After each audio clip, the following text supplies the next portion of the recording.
आप में से कितने लोगों ने शिवनेरी देखा है मुझे पता नहीं। The fort where he was his birth place is there, और अभी तक वो जगह वैसी ही रखी है शासन ने। और हर साल मतलब अभी 19 तारीख को जब शिव जयंती थी उस वक्त भी वहां पर पूजा होती है, झूला झुलाया जाता है, सब कुछ होता है। तो पुराने जमाने में मराठी में जिसे कहते हैं कि उमरा होता है घर को, घर से बाहर निकलने के लिए। आजकल ऐसा हुआ है कि महाराष्ट्र में या कहीं भी जाओ, ये सीमेंट की जंगल बढ़े हैं और फ्लैट संस्कृति में हम गए हैं, तब से एक स्टिकर की पट्टी लगाई तो उमरा हो जाता है। मतलब जरूरत नहीं कि वहां पे कुछ और चीजें हो। लेकिन उस वक्त था तो वो जो रूम है जहां पर शिवाजी महाराज जन्मे, आज भी वैसे ही रखे। अगर आप देखोगे तो उसका जो that partition is there, it is almost of 8 finger broad and 1.5 feet height. मतलब इतना बड़ा कभी रहता नहीं है, लेकिन लोग पत्थर का है इसलिए।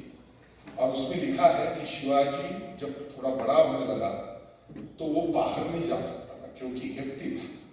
तो ऐसे तैसे कोशिश करके ऊपर चढ़ जाता था, फिर घबरा जाता था कि 1.5 फुट नीचे जाना है, छोटा है, तो खुद को झोंक देता था कि भाई गिरे तो गिरे, लेकिन बाहर तो जाना है हमें घर से।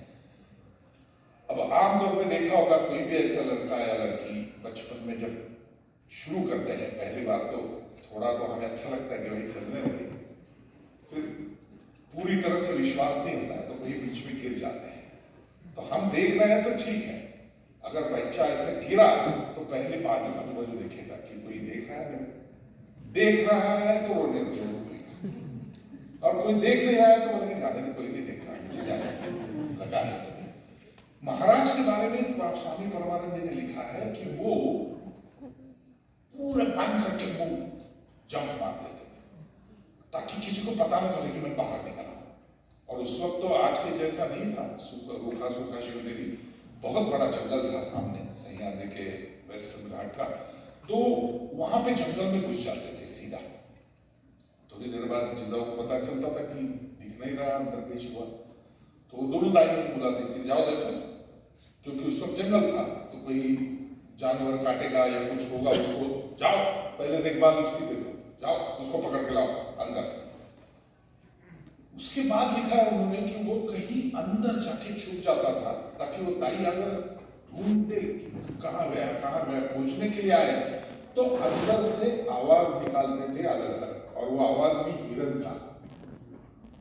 मतलब हम लोग जैसे बचपन में कुत्ते का या पैरेट का और ऐसा कुछ नहीं, हिरन का आवाज।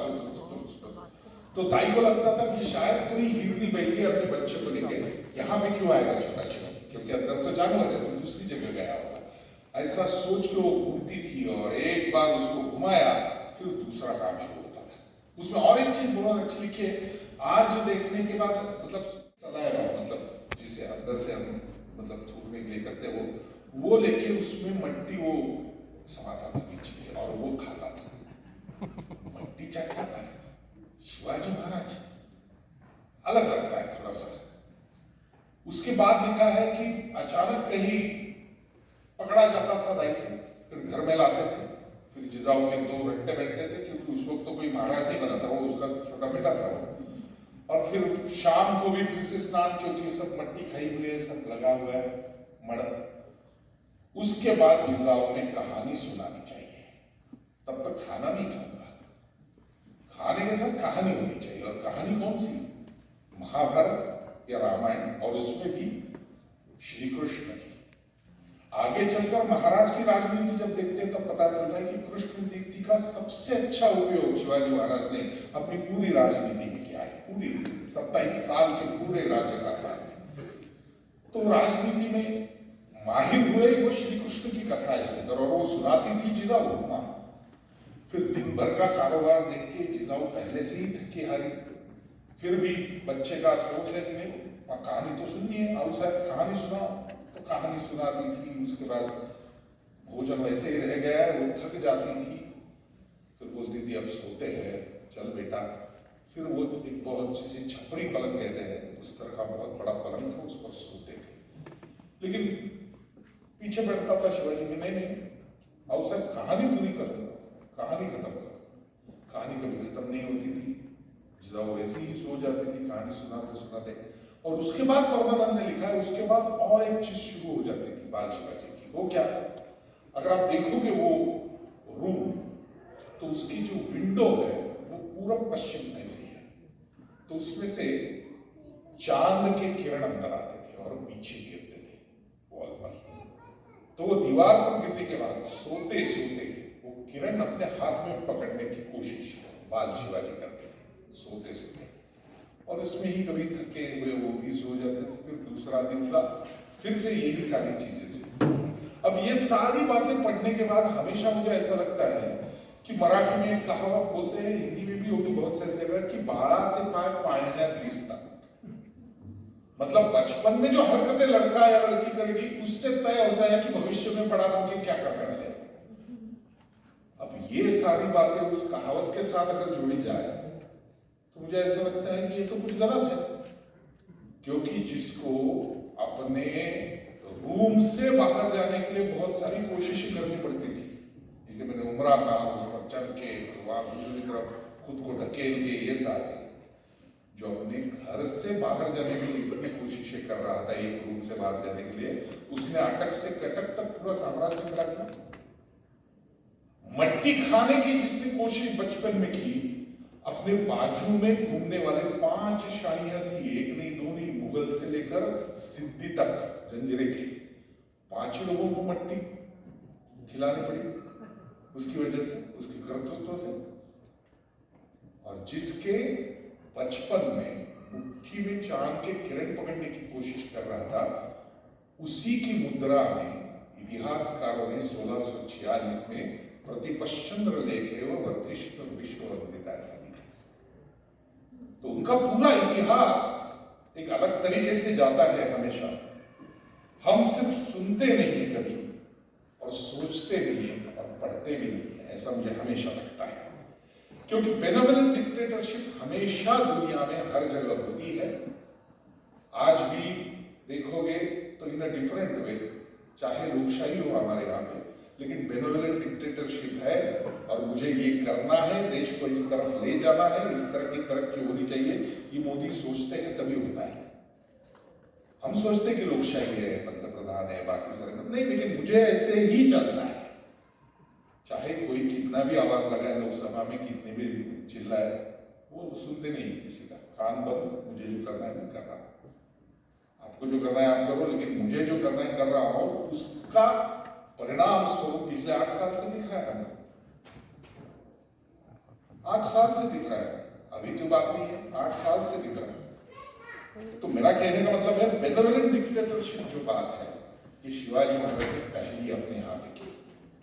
उसके पहले तरह से लूटने के प्रयास उन्होंने किए, तब जाके हिंदवी साम्राज्य की संकल्पना लेकर 16 साल के एक लड़के ने भगवत ध्वज को अपने कंधे पर लेकर कुछ नई शुरुआत की थी, और उससे सारे हुआ था। एक छोटी सी बात बताता हूं। हम सभी जानते हैं कि ऑक्सफोर्ड डिक्शनरी बिजनेस मैनेजमेंट की है, या फिर हार्वर्ड जो स्थापित हुई वो 1636 में, 1636, मतलब जिस वक्त शिवाजी महाराज सिर्फ 6 साल के थे। He was plowing in Pune at that time, and that time Harvard was already established, और यहाँ पर बाकी सारी चीजें हो रही थी। फिर भी व्यापार और व्यवस्थापन की बात करें तो जो ऑक्सफोर्ड डिक्शनरी के हिसाब से कहा गया है, आज भी जो लोग मैनेजमेंट पे यहाँ पे आप सामने मौजूद हैं और जो कुछ सीखे लिखा पढ़ी उन्होंने की है, उसमें उनको भी पता होगा कि 2 बुक्स आज भी मैनेजमेंट की बहुत बड़ी मानी जाती है। उसमें से एक बुक है अल्फ्रेड पी स्लोन जूनियर का बुक है, my Years with General Motors. ये बुक आज भी लोग बोलते हैं कि मैनेजमेंट में सबसे अच्छा बुक, क्योंकि उसकी 20वीं एडिशन अभी अभी हाल ही में आई, और उसका अगर आप ब्लर्ब देखोगे तो ब्लर्ब बिल गेट्स ने लिखा है, और उसने कहा है कि सबसे अच्छा मैनेजमेंट का आज तक मेरी पूरी लाइफ में जो बुक मुझे लगा, that is Alfred P Sloan's My Years with General Motors. और दूसरा एक पुस्तक है जो सभी लोग सराहते मानते हैं, दैट इज सोनी कॉर्पोरेशन के आकियो मोरिता का मेड इन जापान। इन दोनों बुक्स को आज भी मैनेजमेंट के लोग बोलते हैं कि भाई these are the ultimate books, management सीखना है तो ये 2 बुक्स पढ़ो, दैट्स ऑल। अकियो मोरिता ने एक बहुत अच्छा सेंटेंस लिखा है पुस्तक में। उसने कहा है, the nature of business is to absolute your own product. The nature of business is to absolute your own product. If you don't do it, our competitors will do it for us. उस वक्त की बात अगर करें शिवाजी महाराज के इतिहास की, तो वॉरफेयर वॉज द बेस। किसी भी राज्यकर्ता को युद्ध नीति में काम करना, युद्ध जीतना और फिर राज्य एस्टेब्लिश करना, that was the biggest thing. और अगर आप देखोगे तो एब्सोल्यूट योर ओन प्रोडक्ट, एक युद्ध दूसरे जैसे नहीं। शिवाजी महाराज अफजल खान को मारा, अलग युद्ध नीति। शाइस्ते खान का काम किया, पूना में 3 उंगलियां उसकी काट दी, अलग नीति। आगरा से छूटे, अलग नीति। हर वक्त कारतलब खान को मारा उम्बरखिंड में, अलग नीति। हम सिर्फ एक ही नाम से उसे जानते हैं कि गुरिल्ला वॉर, ऐसा नहीं है, नॉट जस्ट गुरिल्ला वॉर, बहुत सारी चीजें हैं उसमें। अगर आप ठीक तरह से देखोगे तो पता चलेगा। There was a person who was Chinese and who has written some norms about the war. There are 13 rules he has written, and he has written one thing especially in that if you follow these rules, not a single thing will go wrong and you are going to win the war every time. अब ये तो पता नहीं है कि Chinese कोई translator उस वक्त शिवाजी महाराज के पास था, उसने कुछ बताया था, ऐसा कुछ नहीं। लेकिन उसने जो नॉर्म्स बोले हैं ना, उन नॉर्म्स के साथ शिवाजी महाराज ने वॉर्स किए हैं। और जहां पर महाराज हारे या सक्सेस नहीं पाया उन्होंने, तो उस जगह दिखाई देता है, जैसे कि सिद्धि का जंजीरा 8 बार लेने की कोशिश की महाराज ने, एक भी बार सक्सेसफुल नहीं हुआ। जंजीरा कभी हमारे हाथ नहीं आया हमारा। फिर सुवर्ण दुर्ग, विजय दुर्ग, ये सारे उन्होंने, सिंधु दुर्ग, ये खड़े किए, लेकिन जंजीरा हमारे हाथ में नहीं आया। फिर भी मैनेजमेंट के हिसाब से देखा जाए तो मोटिवेशन एक चीज बहुत बड़ी होती है। और मोटिवेशन किस तरह का, पॉजिटिव दे रहे हैं, निगेटिव दे रहे हैं, अलग अलग होती है। और उसके भी अलग अलग नॉर्म्स, यू नो एवरीवन, कि positive motivation means to give something, to facilitate, उसको प्रेजेंट देना, उसका 4 लोगों के सामने सत्कार करो, ये चीजें होती है। निगेटिव मतलब उसको कुछ शासन दे दो, ठीक तरह से काम नहीं किया इसलिए। तो पॉजिटिव और निगेटिव का होता है। एक छोटी सी बात कहता हूं, 3 महीने पहले की बात है, मैं अलीबाग में शूटिंग के लिए गया था। शूटिंग 2 दिन का था और समुंदर में था। तो कोई वहां के बड़े मछुआरे थे, पाटिल नाम के, उनके ट्रॉलर्स हमने लिए थे और शूटिंग उसी पर चल रहा था हमारा। तो 2 दिन का शूटिंग खत्म होते होते प्रोड्यूसर मेरे पास आया और बोला, राहुल जी, ये ट्रॉलर्स जिन्होंने दिए थे ना, बहुत बड़े मछुआरे हैं, यहाँ के पुरखों से यहाँ पर हैं, तो उनके घर में आज शाम को खाने का प्रबंध कर रहे हैं, तो आप आ सकते हो क्या? उन्होंने पूछा है। बोलो राहुल जी आएंगे क्या? बोला हाँ, कोई प्रॉब्लम नहीं, जाएंगे। घर पहुंचा तो अचंभित हो गया मैं। शिवाजी महाराज के ताम्रपट से लेकर बहुत सारी चीजें अंदर घर में। तो मैंने पूछा, अरे बाप रे, मछुआरे हो और यहाँ पर काम कर रहे हो, लेकिन शिवाजी महाराज का सब? तो बोले हमारे पुरखों से है। तो मैंने बोला ऐसे क्यों, कैसे? तो बोले बताता हूँ स्टोरी। और फिर इसने कहना शुरू किया कि उनके पूर्वज, जिनका नाम था लाईजी पाटिल कोड़ी, वो लाईजी पाटिल कोड़ी पहले बादशाह के पास थे, औरंगजेब बादशाह के पास। फिर उसके बाद वहां से सिद्धि आ गया, फिर महाराज ने सुवर्ण दुर्ग और सिंधु दुर्ग बनाया, तो वो महाराज के फील्ड में आ गए कान्होजी आंग्रे की वजह से, और काम करते थे। वैसे कोई मतलब बाकी सारी चीजें कुछ नहीं करते थे, लेकिन जो भी मदद चाहिए महाराज को वो करते थे। तो स्वराज्य निर्मिति के बाद, मतलब महाराज के स्वर्णिंग सेरेमनी के बाद, महाराज ने 2 बार और जंजीरा लेने की कोशिश की, 6 बार पहले की थी। तो उसकी 7वीं मुहिम थी वो, and he wanted to make it successful this time. तो उन्होंने सोचा कि स्वर्ण दुर्ग की तरफ से और सिंधु दुर्ग की तरफ से, अंदर से डीप सी जहां पे है, वहां से अगर हम आए तो सिद्धि को पता भी नहीं चलेगा, क्योंकि वहां से कभी कोई हमला नहीं करेगा इस पर। वो अटके हैं कि नहीं यहां से कोई नहीं आ ही नहीं सकता, तो उस तरफ जाएंगे। और उन्होंने लालजी पाटिल को, इनके पूर्वज को बताया कि लालजी तेरा काम इतना ही रहेगा कि रात को वहां पहुंचने का, अंधेरा होते ही, और उस तरफ 40 फीट वॉल है, 40 फीट की वॉल है वो पत्थर की, तो वहां पे सीढ़ियां लगाने का, इतना ही तेरा काम है।